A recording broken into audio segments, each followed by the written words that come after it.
नमस्कार। आपका बहुत बहुत स्वागत, अभिनंदन। मैं हूं संजय कुमार और मेरे साथ एक बार फिर मौजूद हैं ललित त्यागी। अरविंद केजरीवाल ने एक बयान दिया मीडिया के सामने कि चाहे वो अंदर रहें चाहे वो बाहर रहें, वो देश के लिए समर्पित रहेंगे, देश की सेवा करते रहेंगे। इस पर चर्चा करेंगे कि उनकी देश सेवा किस तरह की देश सेवा है। साथ ही इस पर चर्चा होगी कि अरविंद केजरीवाल जिस राजनीतिक पार्टी की ज़मीन को खिसका के उन्होंने अपनी राजनीतिक ज़मीन तैयार की, आज वही पार्टी अरविंद केजरीवाल के सपोर्ट में खड़ी हुई है। इसके पीछे के निहित स्वार्थ क्या हैं, क्या कारण है? चर्चा में भाग लेने के लिए मेरे साथ मौजूद हैं ललित त्यागी। ललित, बहुत बहुत स्वागत। नमस्कार। तो सबसे पहला सवाल मेरा ये रहेगा आपसे कि कांग्रेस पार्टी की क्या ऐसी मजबूरी आन पड़ी है कि अरविंद केजरीवाल को उन्हें सपोर्ट करना पड़ रहा है, जबकि वो अच्छी तरह जानती है कि इसी व्यक्ति ने उनकी सबसे ज़्यादा अगर नुकसान पहुंचाया है तो इसी ने पहुंचाया है, इसकी पार्टी ने पहुंचाया है। ये तो आने वाला वक्त बताएगा संजय कि केजरीवाल के पास ऐसा क्या, कौन सी फाइल पड़ी हुई है जिसको कांग्रेस आज इतना सब गुजर जाने के बाद भी कांग्रेस को समर्थन करना पड़ रहा है केजरीवाल के कारनामों पे। मतलब आप इस नज़रिए से इसको देख रहे हैं कि ऐसा भी हो सकता है कि कोई ऐसा राज अरविंद केजरीवाल के पास है जिसके डर की वजह से हो सकता है ना। ये संभावना है। आप सोचो ना, शराब के घोटाले की शुरुआत किसने की थी, इसको जागर किसने किया? जो कांग्रेसी अधिकतर कहते थे कि वो किसने किया, वो तो जो दिल्ली सरकार में सेक्रेटरी थे उन्होंने किया था। लेकिन हाँ, शिकायत करने वाले मगर वो बड़े नेता थे। इन्होंने आगे बढ़ के उसको ले गए थे। तो उसके बाद तो केजरीवाल शराब की घोटाले की जांच के लिए तो पहले कांग्रेस ही हुए थे, आज उसको बचाने में लगे हुए हैं। आज उसको समर्थन कर रहे हैं कि गिरफ्तार कर लिया जी, तानाशाही है। तो ऐसा क्या है, क्या मजबूरी है कांग्रेस की?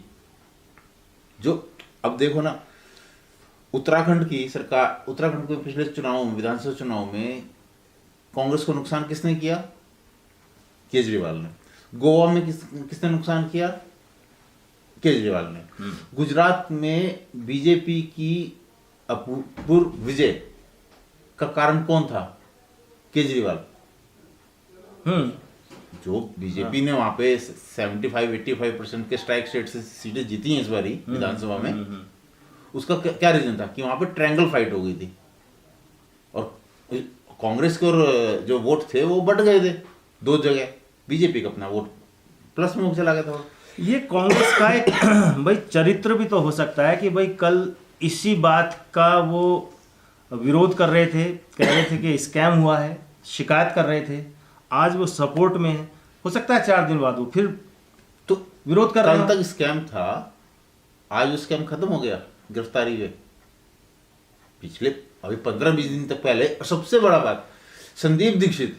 हाँ, मुझे भी हैरानी उसी चीज की है। संदीप दीक्षित जो पीछे तक केजरीवाल के लिए पता नहीं किस किस शब्दों का यूज कर रहे थे, और उनका जायज थी क्योंकि शीला दीक्षित उनकी मदर थी और उनकी मदर के साथ जिस तरह केजरीवाल ने किया है तो उनकी बात जायज थी। मगर आज संदीप दीक्षित इनके साथ खड़े हैं, तो इससे कांग्रेस का चरित्र पता चलता है कि कांग्रेस कुछ भी कर सकती है।